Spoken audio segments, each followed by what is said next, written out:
Dans ce chapitre, nous allons expliquer quelles pourraient être les causes d'une possible, éventuelle, sixième crise d'extinction de la biodiversité. Donc attention, je ne dis pas que cela va arriver, hein. On essaie d'expliquer peut-être ce qui éventuellement pourrait expliquer toutes ces espèces en voie d'extinction.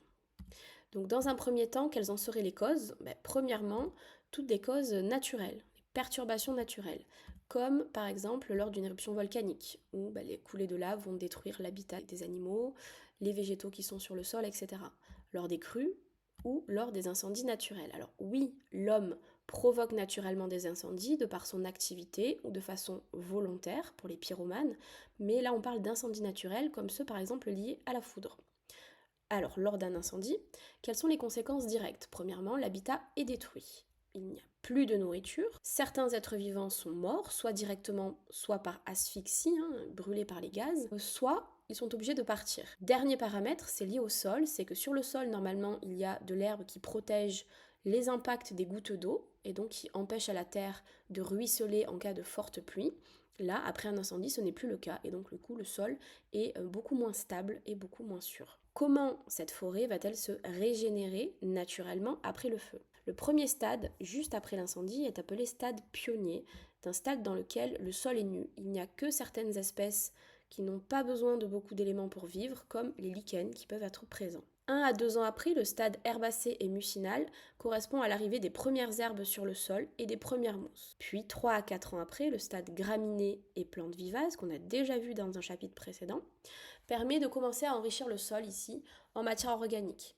Et donc c'est très propice pour l'arrivée future de buissons et d'arbustes, qui sont des végétaux qui ont besoin de beaucoup de matière pour grandir.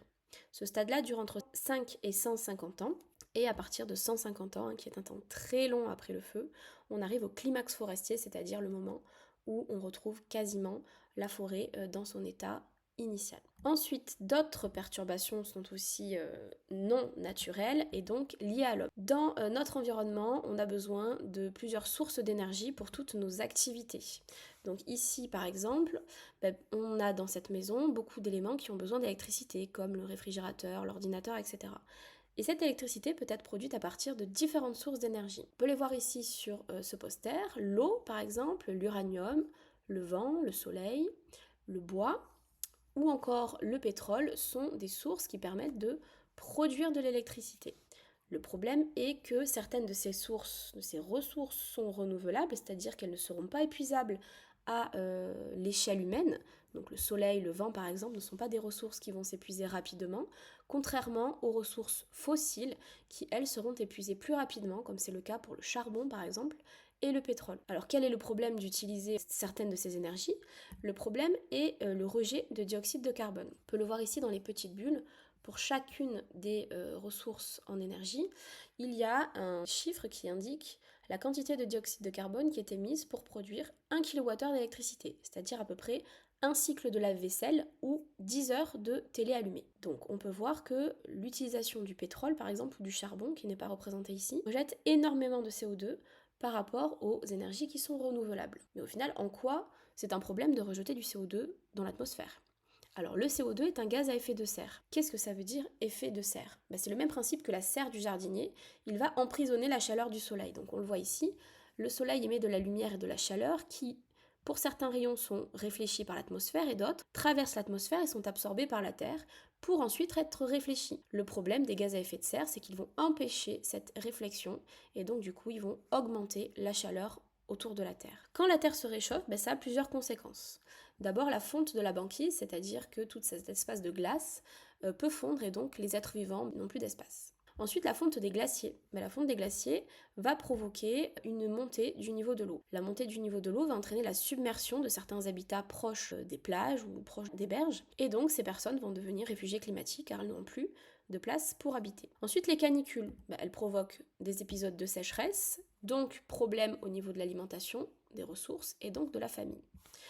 Enfin, elles ont aussi un impact sur la biodiversité parce que nombre d'animaux et de végétaux ne supportent pas et n'arrivent pas à s'adapter au changement de température. La Terre se réchauffe et donc ça provoque aussi un dérèglement du cycle de l'eau. Le dérèglement du cycle de l'eau ici va entraîner des crues et aussi des modifications de la biodiversité.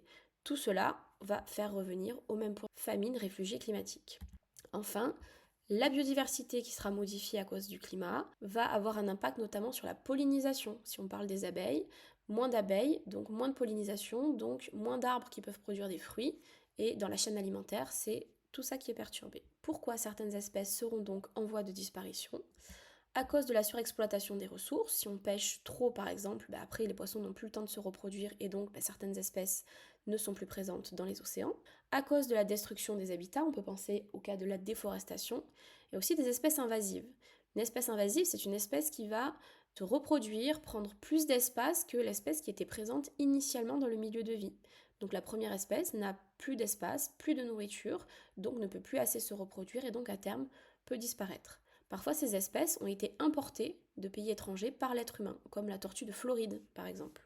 Et enfin, le changement climatique dont on vient de parler pourrait effectivement causer la disparition de plusieurs nombres d'espèces. Quelle solution alors l'homme peut-il utiliser pour essayer de diminuer tout ça? Deux solutions, l'adaptation ou l'atténuation. L'adaptation, comme son nom l'indique, il faut s'adapter, c'est-à-dire diminuer cet impact sur notre vie de tous les jours.